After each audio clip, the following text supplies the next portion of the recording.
ሰላም ጥዕና ሃበልና ፍትዋትን ክብራትን ቤተሰብ ትግራይ ብሮድካስት ሰርቪስ ንዕለተ ሐሙስ 18 ሕዳር 2018 ዓመተ ምህረት ዝተዋረዱ ሓደሽትን እዋናውን ዛዕባታት ሒዝና ለኩም ቀሪብና ኣለና ሓበራዊ ጻንሒትኩም ሰናካውን ብምዕዳም ናብ ዝርዝራቶም ተሰጋጊርና ካብ ሕወሓት ንግዳፍን ወጻኢ ካሊእ ጽምዶ ተጋሩን ኤርትራውያንን ተጀሚሮም ሓድሽ ወለዶ ትግራይ ካብ ደንገርገር ወጽኡ ናይ ባዕሉ ዘይተዛዘመ መጽባዓ ወለዶ ክዛዝም ተሓቲቱሎም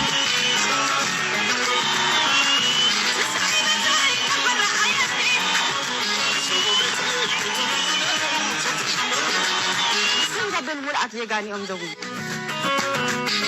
انا ابلا اوداتهم ذات تግራይ معرأوا تግራይ بروك تكوني دبلاد تግራይ دوعله امدره بخالي زينا حوحات መንግስት ኢትዮጵያ ባጀት ምቁራጽ ጀሚሩ ዝብል ሓቅነት ከም ዘሎ ኣሚኖም መንግስት ኢትዮጵያ በወገኑ ማህያ መንግስት ሰራሕተኛ ትግራይ በቀጥታ ናብ ሒሳብ ባንኪ ከእቱም እንቅስቃሳት ምህላው ተገሊጹሎም አዛዚ እዚ አፍሪካ ኮማንድ ሰራዊት አሜሪካ ዝኾነ ጀነራል ዳግዊን አንደርሰን ግዛታት ትግራይን አፋርን ኤርትራ ዝሃበ ካርታ ተጠቂሙ መግለጽ መሃቡ ቁጣዕ ፈጢሩሎም መሪሕነት ህዝባዊ ግንባር ለመሆን አብይ አሕመድ ከሄዱና ዝብል ቃንዛ ከም ዘይወጸሎም ይገልጹሎም ኢሳያስ አፈወርቂ አብይ አሕመድ ብዘይ ተጸበዩ ተኸሲቱሎም አብይ በዓሰብ ክብል እንከሎ ኢሳያስ ብምብራቅ ኢትዮጵያ ሓድሽ ናይ ምንጻልን ሃገርነትን ወፍሪ ጀሚሮም በኻሊዋናው ዛዕባ ናይ ሕወሓት ሕጋውነት እንተዘይተመሊሱ ኣብ ትግራይ መረጻ ይህሉን ክብል ሕወሓት ፍሊጡሎም ሕወሓት ተዘይሃልያ ህዝብ ትግራይ ምብትታና ይተርፎን ዝብል ቅዋም ድማ ተቃውሞ ገጢሞሎ አልነበረም የትግራይ ህዝብ አልነበረም ሲደበደብ ነበር በራሱ ብሔር ደግሞ ሲቀጠቀጥ ነበር በሽፍታውም ይሁን በፊውዳልም ይሁን በቤተ ክህነቱ 1000 ዓመት ተቀጥቅጧል حزون ودحو واحد انتزي هلا هزب تقرينا متان عدلو بتعم سفي زين كلنا نزياتهم الكالو تقدس زبلنا معوالتاتن كنكافلوكم مسانا صنحهم አዛዝ አፍሪካ ኮማንድ ሰራዊት አሜሪካ ዝኾነ ጀነራል ዳግዊን አንደርሰን ኣብ ኢትዮጵያ ዘካየዱ ዑደት ዝምልከት መግለጺ ይቦም ታዛዚ ግዛታት ትግራይን ዓፋርን ኤርትራ ዝሃበ ካርታ ተጠቂሙ መግለጺ መሃቡ ቁጣዕ ፈጢሩሎም ቀርና አፍሪካ ኣጋልቦ ሓያላት ዓለም እናስሓበዮም ናይ አሜሪካ ናይ አፍሪካ አዛዚ ጀነራል ዳግዊን አርኤም አንደርሰን ዝመርሑ ልኡኽ መንግስት አሜሪካ ምስ ኢታማጆር ሹም ፊልድ ማርሻል ብርሃኑ ጁላ ተራኺቦም ኣብ እዋናዊ ኩነታት ቀርና አፍሪካ ድሂቦም ዘቲመሎም ጀነራል አንደርሰን ምስ ጠቅላላ ስታፍ ሰራዊት ኢትዮጵያ ኢታማጆር ሹም ፊልድ ማርሻል ብርሃኑ ጁላ ዘካየዶ ልዝብ ነተራ ኢትዮጵያ ኣብ ቀይሕ ባሕርን ኣብ ደገ ባሕር ክትረክብ ተቐርቦ ዘላ ጠለባትን ከም ዝተማየጠ ትጸብጻብ ይጠቀስ ኢትዮጵያ ብሰላማዊ መንገዲ ኣብ ደገ ባሕር ክትረክብ ንትገብሮ ዘላ ኣገባብ ከም ዝድግፍ ምግላጽ እውን ሰራዊት ኢትዮጵያ ዘውጽኦ መግለጺ ሓቢሮም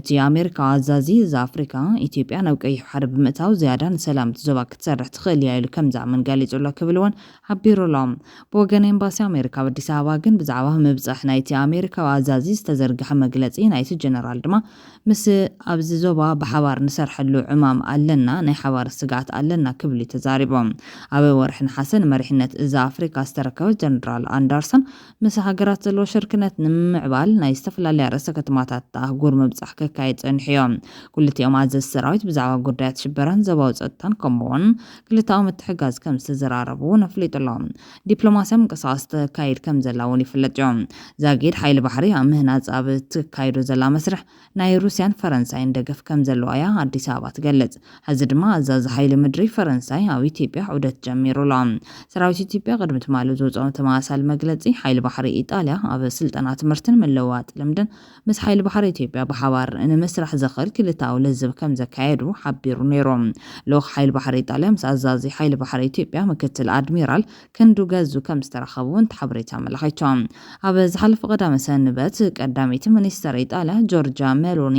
ኣብ ጎንታ ኣብዶ አፍሪካ استخايدو على مرحت هاجرات جوجل عسرة مس قدام مستر إثيوبيا بمرخاب أو كلتا وجودات كم سزراربو أبي أحمد حبير نيرو إرسرا بوجنا بريزيدنت دونالد ترامب ناو سلطان دحر ممراسو مس واشنطن زلو عزمدنا نمحياش تبقسوتات كتوسد ترعاني رام تخونا جن زاجيد أبي كم زبزحه نزور زخونا نجاريلن إتي أمريكا وجنرال دما تعزازي جزاتات تجرين عفارن نيرترا ذهب كارتات طعيمو مجلس مهابو قطع ፈጢሩሎም ብዛዕባ ባሕርግን በወጋዕ ዝበሎ ነገር የለን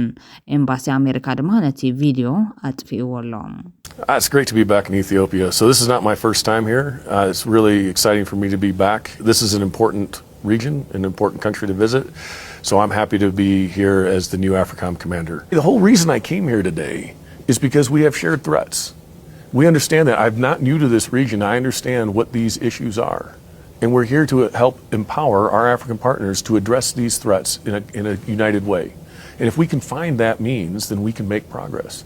During my visit, I had the opportunity to meet with your Prime Minister, Abiy Ahmed. We were able to discuss the common threats of transnational terrorism and look at how we can contribute to regional stability. This is an important visit for me as Ethiopia is critical to both of those. My time in Addis Ababa underscored the importance of collaboration, not only between the United States and Ethiopia, but with the African Union and other regional partners. ብኻልእ ዜና መሪሕነት ህዝባዊ ግንባር ለምዎን ኣብይ ኣሕመድ ክሒዱና ዝብል ቀንዛ ከም ዘይወፀሎም ይገልጽሎም ተስፋኒዮስ ብዝብል ነዊሕ እዋን ቅዋም መንግስቲ ግደፍ ዘቕርብ መርበብ ሓበሬታ ሕዚ ዳጊሙ ኣብ ዘርጉ ሓበሬታ ድማ ኣብይ ኣሕመድ ክሒዱና ክብል እዩ ዳግም ክጉሂ ዝረአ ዘሎም ነዘረባ ጌታቸው ረዳ ተወኪሱ ኣብይ ኣሕመድ ርክብ ምስ ኤርትራ ከመይ ከም ዝበተኸ ዝገልጽ እቲ መርበብ ሓበሬታ ኣብይ ኣብ ቀረባ እዋን ኣብ ፓርላማ ኣብ ዘስምዖ መደረ ኢትዮጵያ ፕሪቶሪያ ኩናት ትግራይ ከብቅዕ ስለ ዝመረፀ ጥራሕ እዩ እቲ ምስ ኤርትራ ዝነበረ ዝምድና ዝተበላሸወ ክብል ምዝራቦ ጌጋ ምዃኑ ብምግላጽ ኣብይ ኣሕመድ ቀዲሙ እዩ ክሒዱና ክብል ገሊጹሎም ጌታቸው ዝተፈለየ ሓሳብ የቕርበሎ ምድላው ልዝ ፕሪቶሪያ ኣብ ዝካየደሉ ዝነበረ እዋን ኣብይ ምስ ክልተ ተደራደርቲ ትግራይ ጀነራል ጻድቃንን ጀነራል ታደሰ ወረደን ንትግራይ ንግደፋ ንግደፍ ነቃብጾ ዝብል ዘረባ ንኤርትራ ኣብ ሲቪልስ ሚስጥራዊ ዘተ ከፊቱ ከም ዝነበረ እዩ ሎም ጽሒፉ ዘሎ ብዝገርም መንገዲ ኣብይ ጠሊሙና ሰራዊት ኤርትራ ናይ ኣብይ ኣሕመድ መንግስቲ ብወያነ ከይግልበጥ ኣብ ባይታ ዝሞተሉ እዋን ኣብይ ኣሕመድ ሓንሳብ አንጻርና ክገጥሞ ብዝብል ሓሳብ ምስ ሕወሓት ሚስጥራዊ ዝርርብ የሳልጥ ነይሩ ክብል እዩ ጓሂዩ ዝገልጽ ህግደፍን ብልጽግናን ዝተጠላለሙ ኣብ ሳልሳይ ዙር ኩናት ዘይኮነስ ሰራዊት ኢትዮጵያ ኣብ 7 ሕጉም ሰራዊት ትግራይ ተደምሲሱ ክሳዕርን ከለዎ ሰራዊት ኤርትራ ካብ ተንቤን ሃዲሙ ኣብ ጫፋት ኤርትራ ክዕቅቡን ከለዮም በዚ ዝሓረቀ ኣብይ ኣሕመድ ኣብ ሳልሳይ ኩናት ትግራይ ክሳተፉ ዓዲሙ ንሳቶም ኣብ ትግራይ ኣብ ጓጉ ምስኡ ኣብ ትግራይን ከለው ብድሕሪት ምስ ትግራይ ተስማዕሚዑ ሕኑ ክፈደን ሻዕብያ ከቃብፅን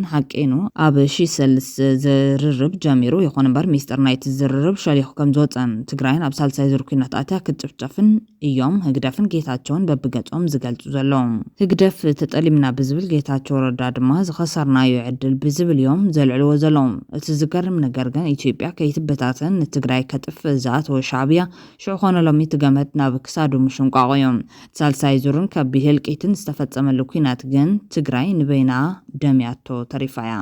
ኢትዮጵያ ከምዘይትበታተን ኢና ክንገብር ኢትዮጵያ ንኸይትበታተን ከይትገማማዕ ወያነ ዳግም ኣብ ስልጣን ከይመጽእ እዚ ኣነ ናተይ ትምኒት ናተይ ድልየት ናተይ ዝኣምኖ መንግስቲውን ዝኣምነሉ ኢለ ዝኣምን ኢትዮጵያ ከም ትቀስም ምግባር ብቐልጢፉ ሰራዊሲ ከምዚ ብሓባር እንዳዓለምካ ደዕበኻያ ከምኡ ኮይኑ ተረዓዒሙ ተሓቋቁፊ ተዋሂዱ ኣብ ነፍሰ ከፉግ ብሓባር ደሚ ኣብ ነፍሰ ከፉግ ብሓባር ስዋ ወኸልዕሉ ከለው ናይ መን ብዘይገልጽ ኣልዒልካ ዝኾነት መኪና እትወስዶ ኣብ ናይ ሓባር ሕክምና ሕከም ገሊና ናብቲ ናይ ፌደራል ሕክምና ከይድ ሕከም ገሊና ናይ ፌደራል ሰራዊት ኣብቲ ናህና ከይድ ሕከም ገሊኦም ብሓባር ዝተቐብሩ ኣለዉ ኣብ ኩለን ያው ባዕልኻ ስለ ዝነበርካ እንታይ እየን ኣምሊጠናና ከም ትግራይ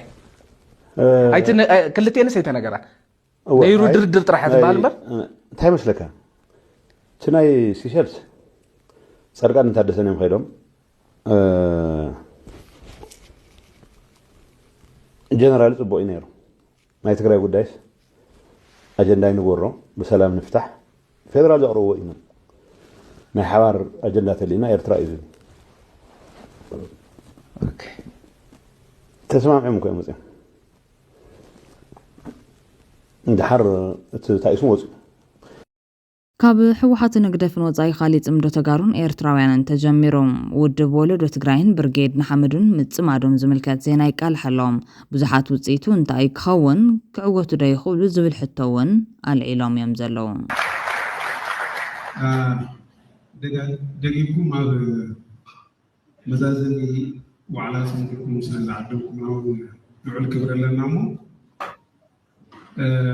ዝኸበርኩም ላዕለዎት ኣመራርሓ ብርጌድ ንሓመዶ ዝኸበርኩም ኣባላት ነገድትን ብርጌድ ንሓመዶ ዝኸበርኩም ዕዱማ ተጋይሽ ናይቲ መድረኽ ፅንብል መዛዘኒ ዋዕላ ግበር ንሓመዶ ኣቐዲሜ ዋዕላኹም ብልዑል ናይ ሰዓራይነትን ተዓዋታይነትን መንፈስ ስለዛዘምኩም እንኳዕ ደስ በለኩም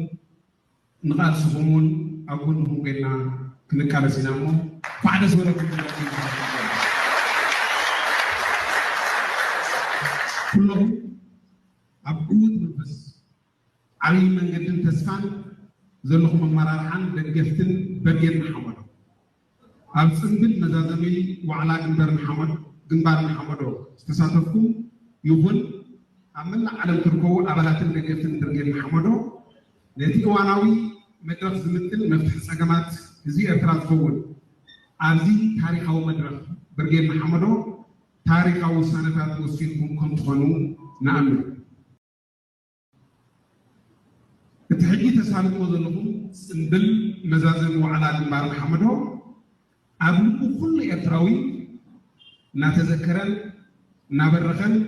ናይ ወለዶታት ናይ ታሪክ መቆይሮ ነጥቢ ኮይኑ ዝንተኣለን ክነብር እዩ ታሪክ ሰሪሕኩም እሞ ጀጋኒኹም ክንወድደን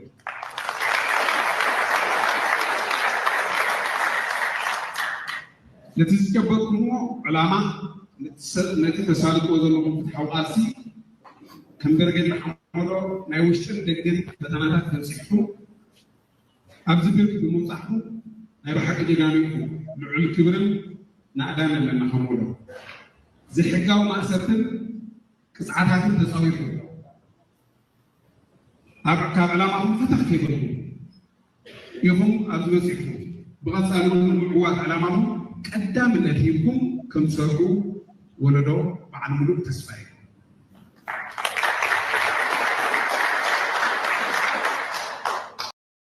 ህዝቢ ትግራይ ነዚ ኤርትራን ኩናት ዘትኪዎ እዩ ድምፂ ጥይት ክሰምዕ ይደሊ ኩሉ ፀገማት ብሰላማዊ መንገዲ ፈቲሑ ኣብ ልምዓት ሃገር ክኣቱ ይደሊ ወለዶ ናይ ክልተ እንስሳት ባህሊ ድሌትን ህዝብና ብዕምቆ ተረዲእና ብትግባር ክነረጋገፅ ዝግባእ ጭቡጥ መድረክ ኣለና ቃልሲ ክልቲ ህዝብታት ካብ ቅድም ቅርሕንትን ኣውፂና ሕሉፍ ዝሕተቱ ሓቲትና ጠንካራ ናይ ራዋን ሰላምን ቀጠናዊ ምትእስሳር ክንፈጥን ከም ውድብ ወለደ ትግራይ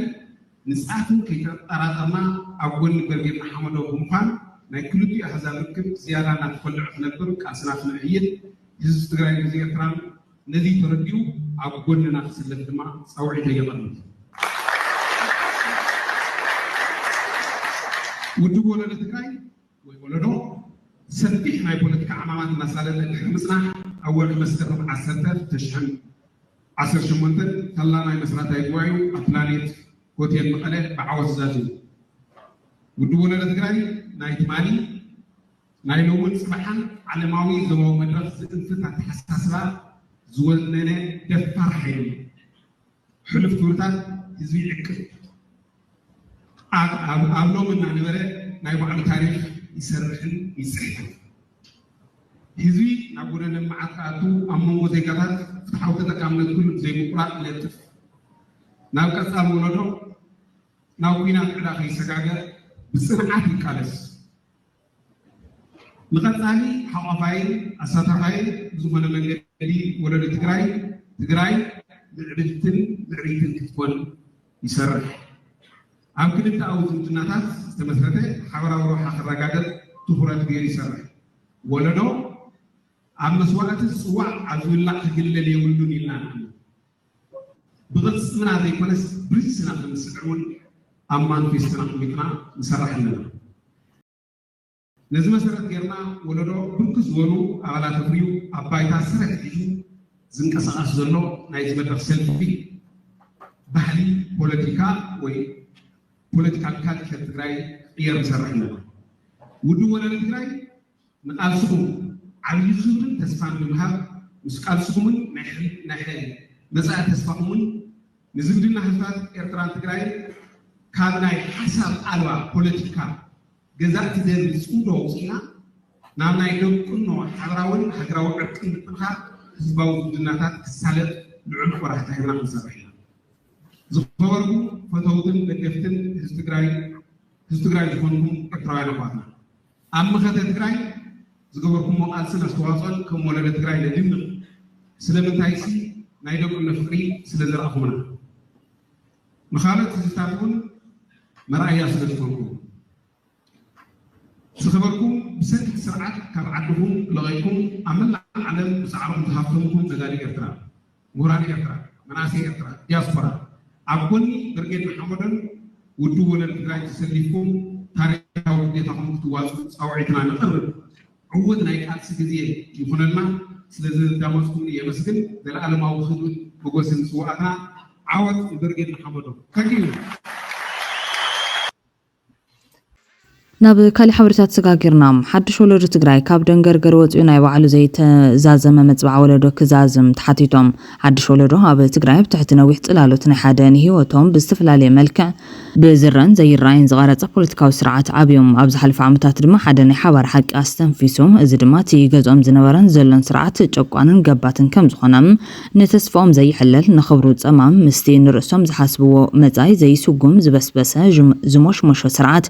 እዚ ብርቅን ሓያልን ምርዳ ኣብ ሓደዋን ምንጪ ሓድነት ምሕዳስ ዝምጽብዕ ብልጭታ ኮይኑ ነይሮም ብፍላይ ንመንእሰይ ወለዶ ድማ ብሓባር ንህዝቦም ዝተፈለየ መዋጽኦ መንገዲ ካንጹ ከም ዝኽእሉ ስምዒትን ተስፋን ዝሃበ ዝብል መዘኻኸሪ ዝህቡ ዞም ወገናት ሎሚ ግና ኣብዚ ንጹርነትን ምትእስሳርን ኣዝዩ ብህፁፅ ኣብ ዘድልየሉ ወሳናይ ወቕቲ እቲ ብልጭ ኢሉ ዝነበረ ናብ ለውጥን ዝሐሸ መጻን ዝበህግ ሓድነት ይሽርሽር ዘሎ ይመስል ኣብ ከንዲ ሃይለ ማኪዮም ሓድሽ ዘላቒ ራእይ ዝቐርጾም ብዙሓት ኣብ ኣጀንዳታት ክልተ ጉጅለታት ካብቲ ዓሰርታት ዓመታት ዝሓቁኖም ዝነበረ ኣረጊት ስርዓት ዝተወለዱ ኣብ ዝተፈላለዩ ክርክራት ተጠሚሮም ይርከቡ ታብ ሓደዋን ንወለዳዊ ለውጢ ዝተመደበ ኮይኑ ዝስምዖ ዝነበረ ሓይሊ ሕዚ ብዝተወረሰ ምፍላይ ማለት እውን ኣብ መጻኢ ዘይኮነስ ኣብ ተረፍ መረፍ ናይ ሓደ መሪርን ብስሩን ሕሉፍ ሰረቱ ዝኾነ ክትዓት ተሸሚሙሎም ዝተደናገረ ወለዶ ክብሉ ነቲ ዘሎ ኩነታት ገሊፆም ኣሎም ብመጻል ድማ እዚ ፀገም ካብ ፖለቲካዊ ዘይምርዳእ ንላዕሊ እዮም እኳዳስ ዓሚቑ ነጥብ መቐይሮ እዮም ታዚ ምሕዘን ሓቂ ክብደት ናይቲ ብሰንኪ ጉጉይ ርዴትን ኣካይዳን ዝጻወሮ ማለት እውን ዝተሸከሞ ግፍዕን ጭቆናን ጥራሕ ዘይኮነስ ተንቀጻሊ ንምጥማሩ ንምእካብውን ብዘስገ መልክዑ ይምዕብል ዘሎ ውሽጣዊ ምብትታን እዮም ሓደዋን ኣብ ኣፍ ደገ ትርጉም ዘለዎ ለውጢ ደው ዝበለ ወለዶም ሕዚ ናብ ናይ ሓባር ጽባሕ ብድፍረት ካብ ዝረግጽ ካብ ፍሉጥ ናይ ትማሊ ጽላሎት ክመርጽ ይሰሓበሎ እቲ ኣብ ዝኾነ ግዜ ነቲ ዘድሊ ለውጢ ደው ዝበለ ወለዶ ኣብ ክንዲ ብትብዓት ናብቲ ናይ ባዕሉ ጽባሕን ባህጉን ዝስጉም ሕዚ ኣብ መጻወድያ ምምራጹ እቶም ልሙዳት ጽላሎታት ናይ ትማሊ ተሸሚሙ ይርከብ ማል ካብ ዝሙጻእ እዋኑ ሕዚ ምዃኑ ሓቢሮም ኣለዉ ሕዚ እውን ኣይረፈደን ዕላማ ናይ ዝዋን እዚ ባህግታት ናይ ዝወለዶ ሲኢንካ ምቕራይ ማለት እውን ኪሳራ ክኸውን የብሎን መጻኢ ናይ ዝወለዶ ይዝውሰን ብሓይልታት ናይቶም መጻኢው ዝኸልዎ ዘይኮነስ ብናይ ባዕሉ ትብዓትን በቶም ነቲ ዝተረፈ ምፍላያትን ሕመቓትን ጽላሎታት እቲ ሙሽሙሽ ስርዓት ኮርሱ ዘይደልዩን እዮም እዚ ወለዶ ማለት እውን መናእሰያት ትግራይ ነቲ ብሓባር ዝተኣኸበ ሓይሎም ንቕድሚት ንከመሓላልፉ ካብ ጉጅላዊ ቅዱስነት ላዕሊ ድምፆምን መጻኢዮምን ንከምልሱ ከምኡውን ስምዒት ናይ ሓባር ዕድሎም ንክሐድሱ ዝኽእል ኣንፈትን ሓይልን ክሓንፁ ይግባእ ዝብል ጻውዒት ቀሪብሎም ኣብ መወዳእታ ድማ ንቕድሚት መንገዲ ክኸይድ ዝደሊ ወለዶ ድማ ካብ ነቐፌታ ሕሉፍ ንላዕሊ ዝሓትት እዮም ራእይ ሓትት ኣብ ናፍቖት ወይ ተኣማንነት ሕሉፍን ጽላሎትን ዘይኮነስ ኣብቲ ንነዊሕ እዋን ክጭበጡ ዝተቓለሱ ክብርታት ማለት እውን ንነጻነት ፍትሒ ክብሪ ሰላም ዲሞክራሲያዊ ምሕዳስን ዝተሰረተ ሓድነት ክህሉ ይግባእ እዚ ወለዶ እዚ ኣዒንቱ ልዕልቲ ሕሉፍ ስብራት ከልዕልን ካብ ጽላሎት ሙሽሙሽ ስርዓት ክወፅን ተኸይሉ ሓዘውን ነቲ ሓደዋን ዝሓለሙ ዝነበረ መጻኢ ክጽሕፍ ይኽእል እዮም ብውርሻ ተኣማንነት ዘይኮነስ በቲ መጀመርያ ዘዋሃዶ ባህጊ ዝግለጽ ሓዘውን ተስፋ ኣለና ሓድሽ ወጋሕታ ትግራይ ካብ ናይ ትማሊ ዝተሰብረ ቁራጽ ካብ ምምራጽ ኣይመጽን እዮም ካብቲ ሓድሽ ነገር ንምቕራጽ ዝግበር ሓበራዊ ቆራጽነት ክመጽእ እዩ ብሓባር ኢሎም ኣለዉ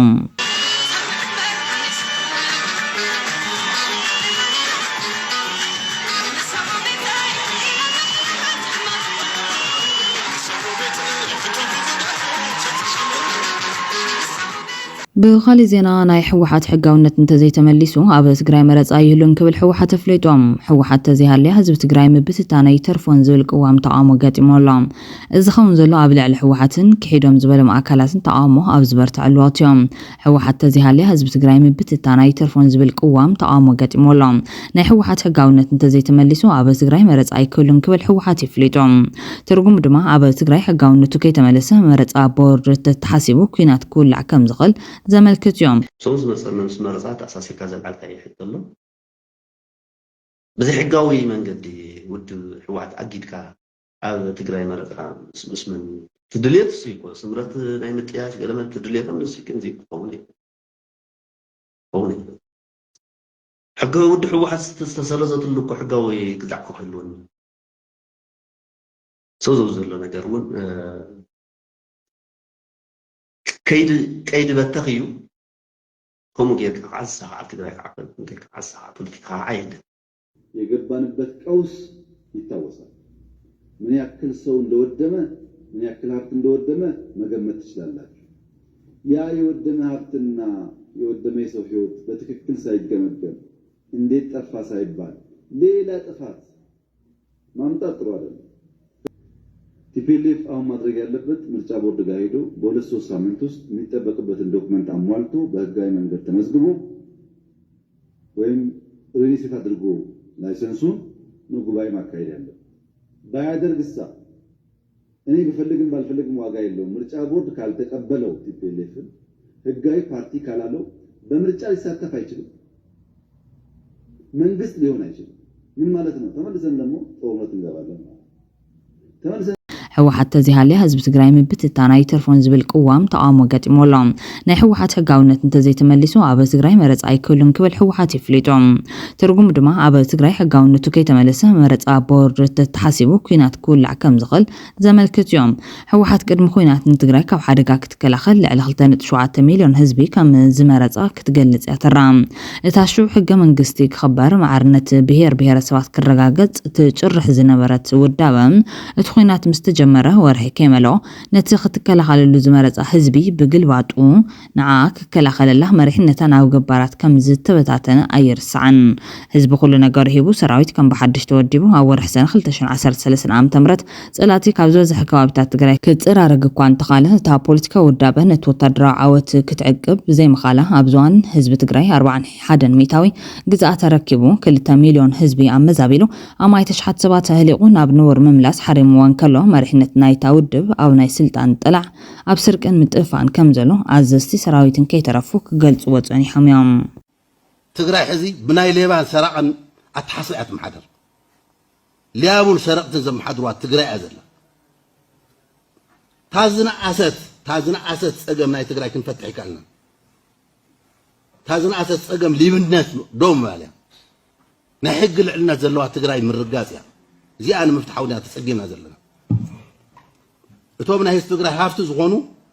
መሬት ማዕድን ኢንቨስትመንት ብሰራቅቲ ዝመሓደር ብዘረፍቲ ዝመሓደር እዚ ምንም ክካሓደ ይኽእልን በብግዚኡ ኣብዚ ክንዲ መሬት ተሰሪቆም ድሓር ከይዶም እዚኦም ከዓ ዋና ናይ ጎንፂ ምንጭ እዮም ክኾኑ ኣብ ምዕራብ ትግራይ ኣብ ኩሉ ማዕድን ኣለዎ ዝበሃል ሕዚ ብመን እዮም ዝመሓደሩ ዘለዉ ተይልናዮም ብልያብ እዮም ጽባሕ ናብ ሕጊ ምጽኡት ትበሃል ተሎ ካሊ ግጭት ይሒዝና መጽ ኣገሚ ዘሎ ትግራይ ሕዚ ብናይ ሌባ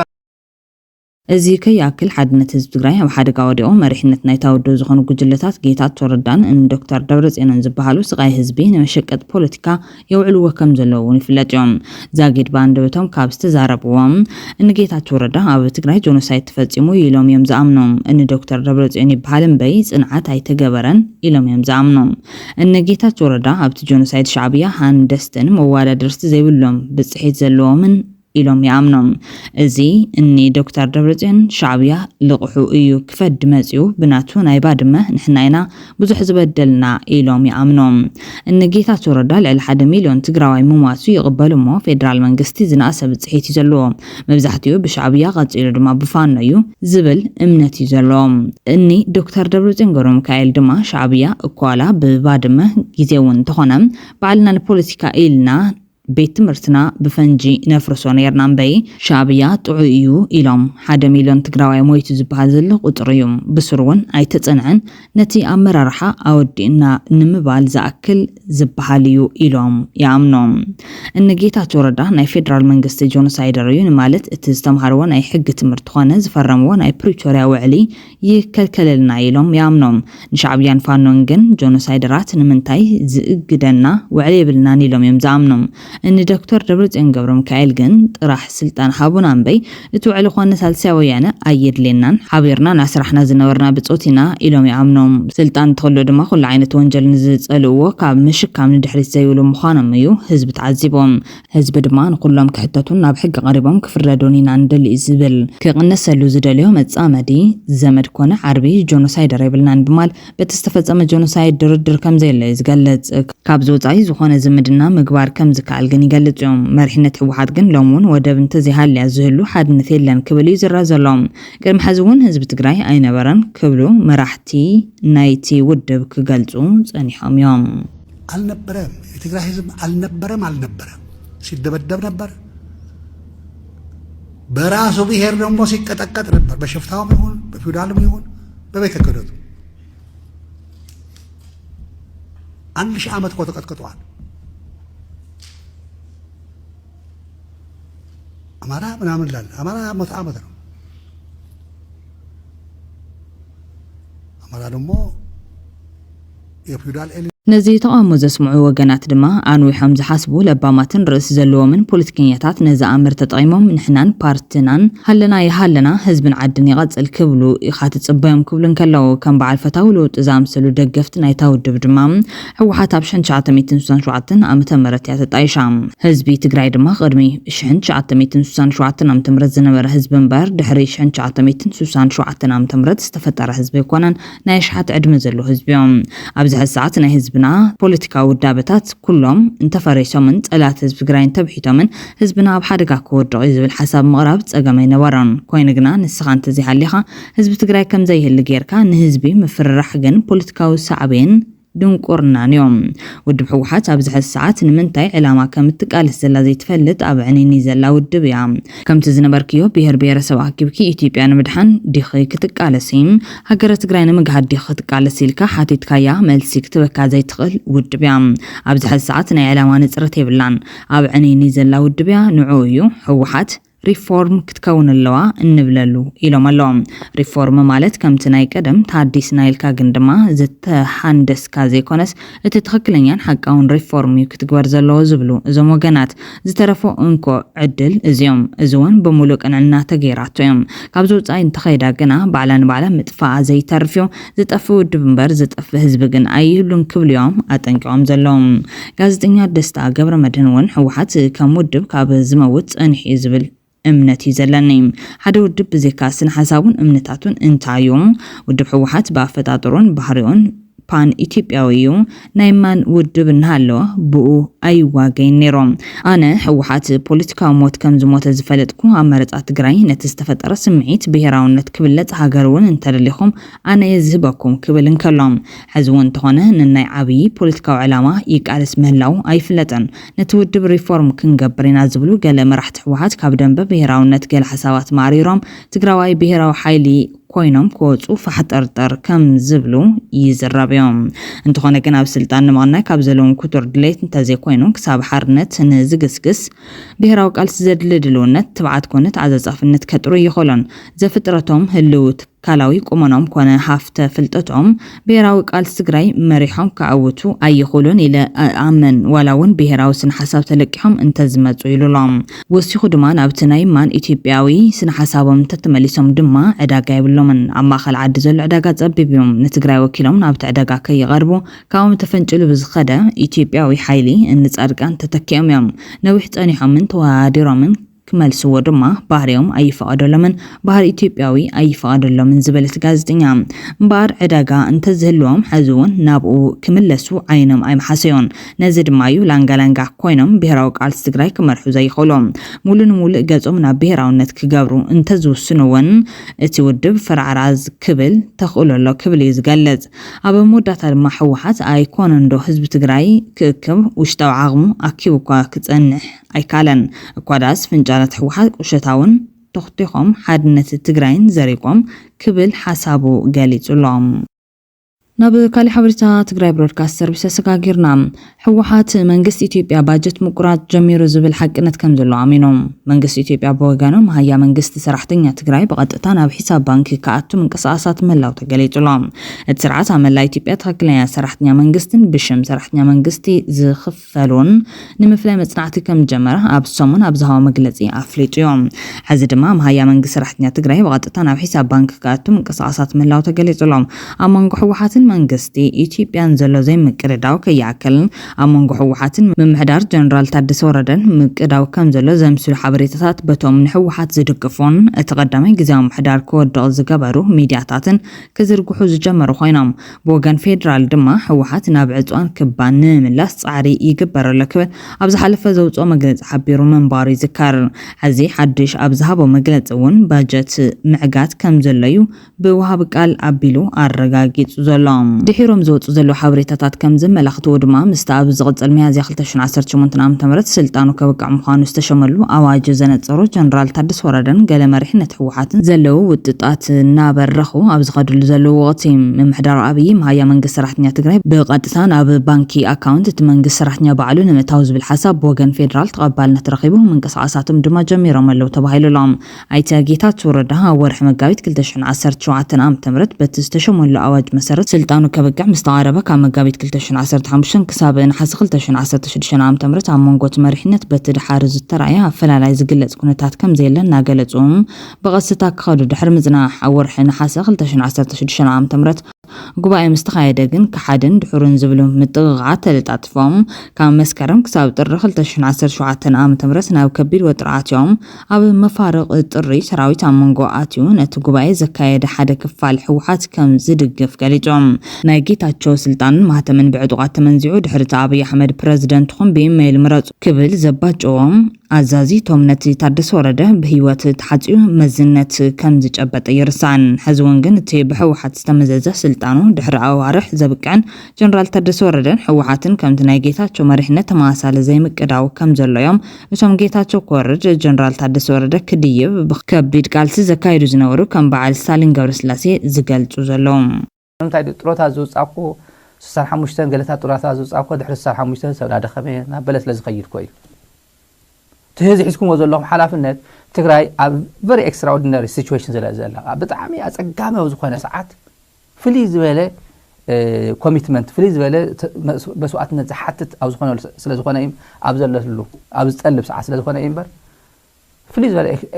ተመክሮ ፍልይ ዝበለ ናይ ሊደርሺፕ ኳሊቲ ስለ ዘለኩም ይኹም ኩኖ ስልጣን ዘለኹም ሰብ ኣብ ጭንቂ ሰዓት ስለ ዘሎ እዩ በር ጆኖሳይደርስ ዝኣክል ብለይ ተሽልኽካ ሰሪድካ መፅኡ ንፅባሕ ስርዓት ዘሎ ትግራይ ሓኒቑ ናብ እስሬት ኣግበ መሰረደካ እስሬት ኣይኮነን ናብ ወታደራዊ ካምፕ እትዩ ስርዓት መትሕዘካ ነይሩ ናብ ወታደራዊ ካምፕ ትግራይ ግን ኣኮም ኣይኮነትን ዘላ ኣብ ፀገም እያ ዘላ ትግራይ ብቀዳማይ እንተመልከት ስኢልና ግርድፍ ኣቢልና ክነብሎ ማእኸላይ ኮሚቴ ኣኼባ መፅኡ ነይሩ ናብቲ ኣኼባ መፅኡ ብሪፍ ክገብር ሓደ መንግስታዊ ነገራት ብሪፍ ክገብር መፅኡ ዋና ዝመፀሉ ምክንያት በቃ ሰላም ንግበር ሰላም ይሕሸና ዝብል ቋንቋ ኣዚፍ ቲፒኤልኤፍ ናይ ውግእ ፓርቲ ጌርካ ማለት እዩ ተዋና ዓቕሚ የብልናን ዝብል መልእኽቲ ንምምሕልላፍ ዓቕሚ የብልናን ይዝርዝሮ ማለት ክዝረብ ስለ ዘግባእ እዩ ሰራዊት ውዒል ሓዲሩ ምስምዑ ይቐርብ መብዛሕትኡ ሰሚዕዎ እዩ ብፍላይ ላዕለዋይ ማሕበር ሰሚዕዎ እዩ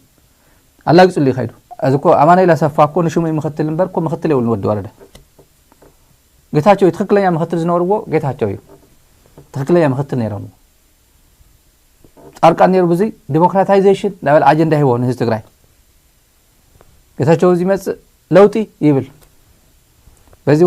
ወዲ ወረደ ይመጽእ ናይ ጸጥታ ጉዳይ ኣነ እየ ዝዞ ይብል ማለት ትክክለኛ ክልተ ዓበይቲ ምኽትላት ነይሮምዎ ክልተ ጀነራላት ማዕረግ ዝነበሩ ንሽሙ እዩ ምኽትል ኣማኑኤል ይበሃል እምበር ተዋናስ ንሱ ይሰርሕ ብኣማኑኤል ዝስራሕ ነገር ኣሪእና ይንፈልጥ መግለፂ ክብ ንኣብነት ኣማኑኤል ኢና ይንፈልጥ ጻድቃን ይህብ ነይሮ እዚ ወዲ ወረደ ይህብ ነይሩ ኣማኑኤል ኣብቲ ኣብ ምስ መፀ መግለፂ ክብሪ ኢና ይንፈልጥ ኣብ መወዳእታም ኢሳያስ ኣፈወርቂ ኣብይ ኣሕመድ ብዘይ ተጸበዮ ብምምራቕ ኢትዮጵያ ሓድሽ ናይ ምንጻል ወፍሪ ጀሚሮም ኣብይ ኣሕመድ ቀይሕ ባሕሪ ይግበአኒ ኢሉ ዘይኮነስ ሻዕብያ መሬት ኢትዮጵያ ወሪሩሎ ኣብ ኢትዮጵያ እውን ምጽናት ዓሌት ፈጺሙላ ኢሎም ንዕጡቓት ኢትዮጵያ እናዓለመን እናዕጠቐን ንኢትዮጵያ ይህው ከሎ ኢሎም ኩናት ክእውጅ ይኽእል እዩ ኣብ ዝበለሉ ወቅት ድማ ኢሳያስ ብኦጋዴን ኣቢሉ ከም ወፍሪ ምንጻል ሶማል ከም ዝጀመረ እዩ ዝግለጽ ዘሎም